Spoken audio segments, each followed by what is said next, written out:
Oh, hurry, I scared him. There he goes.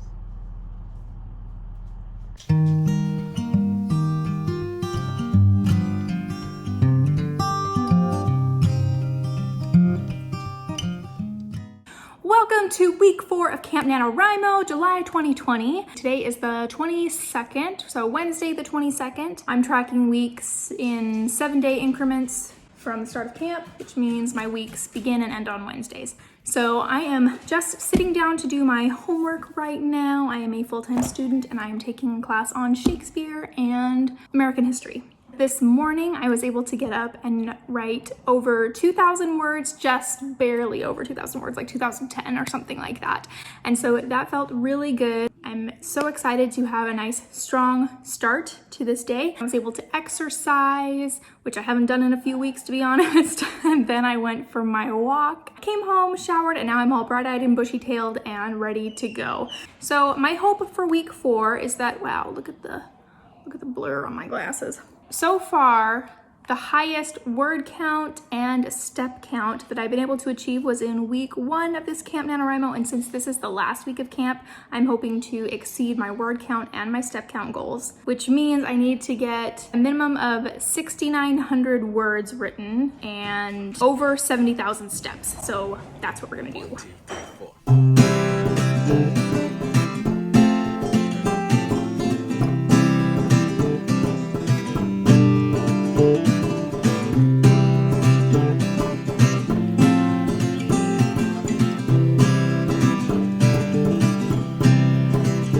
So sweet, going down by the TNC and through the park. She's walked with me to hang out with the trees and stare out to the sea. Wanted to impress her. We were on the swings. I was gonna jump off real high or something, but I was too scared. I'm having mac and cheese for breakfast because I'm a child and because it is well past lunchtime. After writing this morning, I just went straight into doing homework and have not gotten up from my desk at all today until now, and it's after 3 now.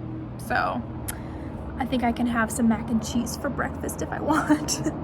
I wanted to talk a little bit about writing rituals. So for the past 2 weeks now, I have been lighting a candle right before sitting down to write every morning, and I found that that actually made a really big difference because I was getting to where I would sit down to write and then I would just get lost in my thoughts or start doing something else on the computer. But for some reason, I noticed every time I lit a candle before writing, it was like that signaled to my brain that now it's writing time, and I would sit down and actually write and be really productive. So I started doing that consistently, and I found that that little writing ritual really helps for some reason. I've heard a lot of people talk about writing rituals and how they can really help you to get into the writing zone when you make them a habit. I know that's talked about in the book, Atomic Habits or The Power of Habit or something like that. Patrick was listening to that on audiobook once when we were on a road trip, and I remember thinking, oh yeah, I need to start some writing rituals. And I've tried several times, but for some reason, the only one that has stuck is the lighting the candle, and that works for me.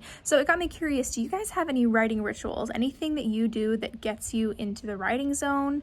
Anything that signals to your mind that now it's time to write and not do anything else? Curious to hear about it, so let me know down below. Oh, while I'm wasting time, I've had enough.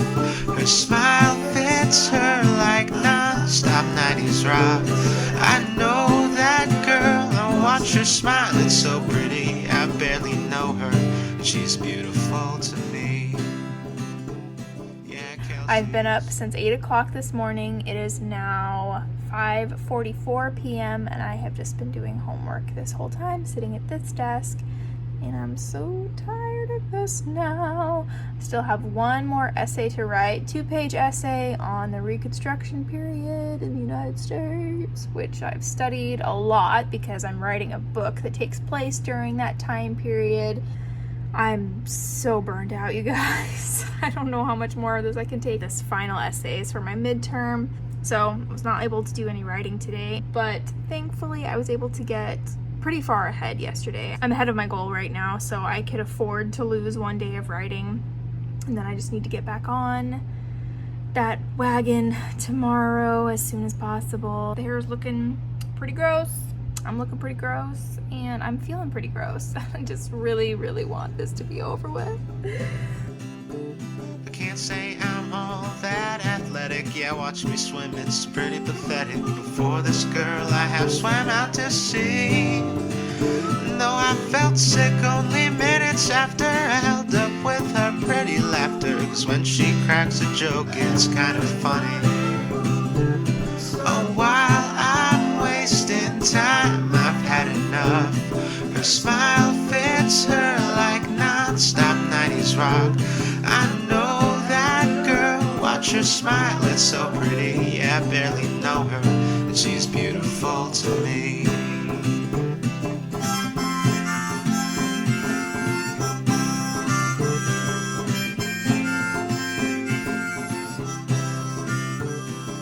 It's been 2 days since I've written anything in my book. Today makes day 3 if I don't write anything at all. And since this is the last week of Camp NaNoWriMo, that's not the greatest. That homework marathon that I did over the weekend really burned me out.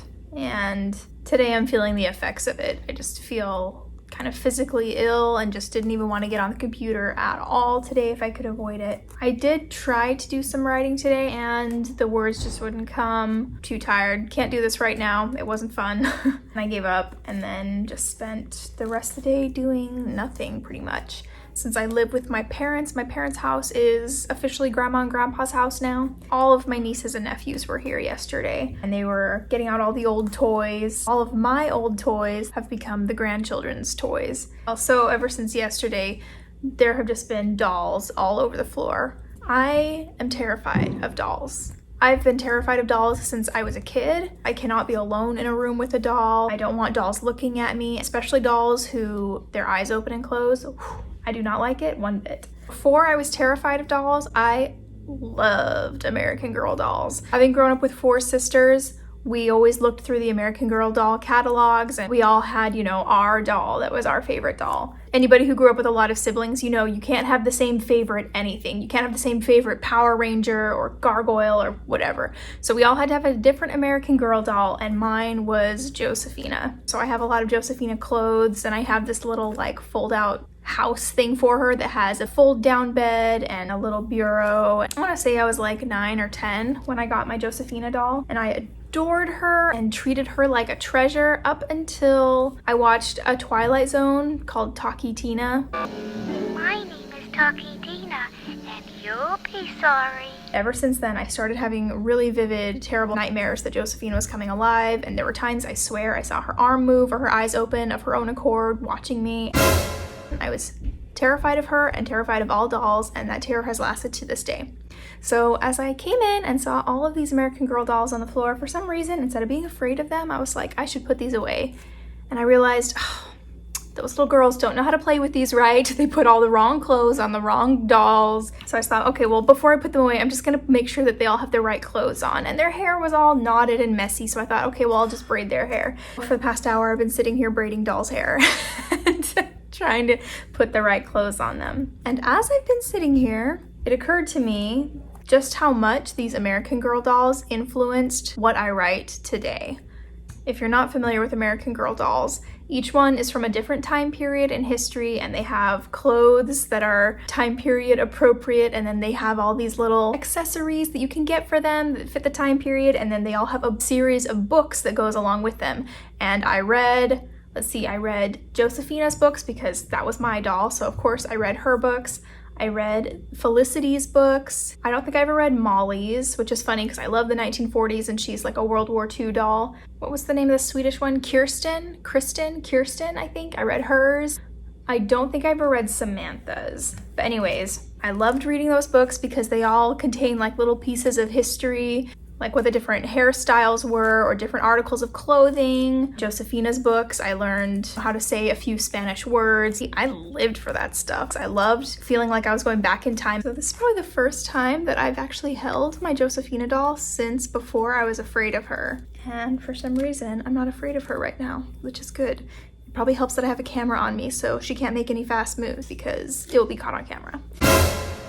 I feel like that childhood play instinct has kind of been awakened in me as I've been dressing these dolls and putting them together, and I just realized this is where my love of historical clothing and just time periods and girls throughout history came from. It was from the American Girl dolls. This is the first time I've connected where the idea for my current work in progress probably came from. Ladies and gentlemen, Mercedes McBride.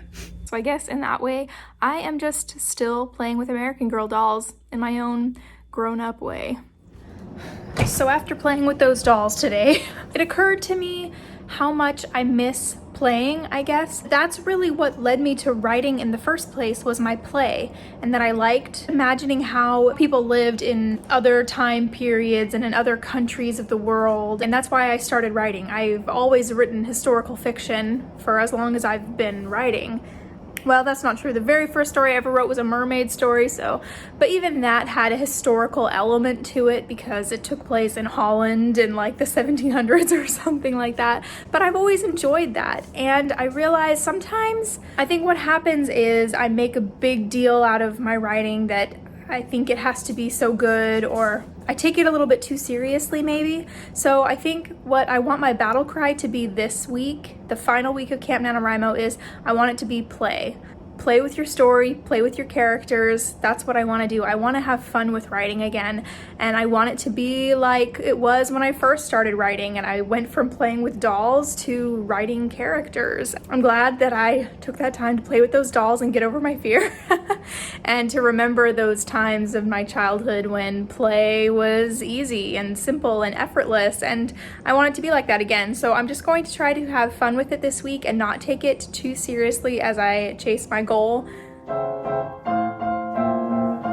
What I should be doing right now is getting ready to do my homework for the day. What I am doing right now is getting into the craft closet. It's been 4 days now since I've written anything, even after I gave myself that battle cry of play, have fun with it. I've just reached a point in the finale where I feel like I'm kind of losing the vision of what it is I'm trying to accomplish with the finale. You know, you plan things out and it works on paper, but then when you actually try to flesh it out and write it out, you find that there's problems with the way you planned it. So I felt a little bit discouraged about that yesterday and was not able to write anything because I let it get to my head. And then I've been on my laptop for a little over an hour reading through what I've already written in the finale and trying to move forward, and I just hit a wall where it's like, none shall pass, cannot get past this point. You shall not pass! Instead of getting all upset about it and, you know, feeling like I'm a failure, I decided, how can I take this opportunity to play and make this fun again and also figure out this problem in a more creative way? So what I'm going to do is I'm getting into this craft closet now, and I'm going to try to draw out how I want the finale to look, kind of like in a comic style maybe. I'm hoping that maybe if I draw out the scenes and try to envision them more clearly, that maybe it will help me work through them in some way. I don't know if this is gonna work or if it's gonna be a complete waste of time, but either way, I'm gonna try to have fun with it and make this process of sorting through my finale fun again. So yeah, let's get out some crafts and see what we can make.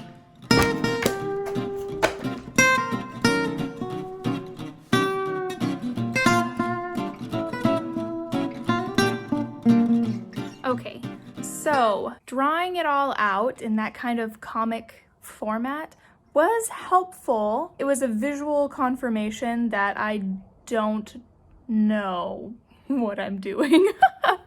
Sorry, I know there's like daylight reflecting on my glasses. There were holes. I would show you, but there's obviously spoilers because it's the finale of my book visually represented, so I can't show you. I know, I'm such a tease. There were entire squares that I could not draw something in, and I was able to see the connection between the holes where I was not able to fill them out, and they all had to do with one character, and it's the love interest. The real problem is that he has a complex backstory that doesn't come out until the end of the book. I had a couple of beta readers point this out to me, that by the end of the book, because they didn't get to know him as well throughout the book, they didn't care as much about him by the end. So even though he has this complex backstory that comes out that you're like, whoa, what? And you want to know about it, you care more about Mercedes. And by that point in the book, it's the end of the book, you want things to be wrapped up. So you want Mercedes, who is my my protagonist. My beta readers wanted Mercedes to have closure and for things to be tied up with her and have a nice ending, and they didn't care so much about the love interest and all of his crazy backstory because that just felt like opening a whole new can of worms. I planned on doing more about him throughout the book and kind of revealing more of his backstory along the way so that you come to care about him as well as Mercedes, but still it leaves too much to be wrapped up. My husband just walked in. But still it leaves too much to be wrapped up right at the end of the book. I either need to nix a lot of that backstory so I can just wrap things up in the end. It's complicating the end of the book and I'm really sick of writing it now. And Patrick's sick of hearing it. I'm going to not worry about those holes in the ending at this moment in time, and I'm going to work on the rest of the book that I do know what to do with and hope that just along the way I'll be able to figure out what to do with the ending, because we only have 2 days left of Camp NaNoWriMo and I'm like 5,000 words behind. So I'm gonna see if I can get my word count in parts of the book that I do know what to do with. Patrick has a job interview, so I had to get out of the room, but I did manage to get about 2,300 words in. I am feeling a lot better working on the beginning of the book now. In case you haven't been following my journey, over the last couple of months I've been going back and forth between writing the beginning of the book and the ending of the book to make sure that they mirrored each other really well. I think now I'm at a good place to stop going back and forth. That was really helpful while it lasted because it helped me have a more clear vision of how I wanted things to start and how things ended, and then now I can just go in and fill out the middle of the book. But now I think from here on out I'm just going to be writing in chronological order, and I think writing in chronological order will help me with the areas that I still am unsure about in regards to the finale. So hopefully I will be able to get in another, I think I need another like 3,000 to 4,000 words in order to meet my goal of 30,000 words for the month.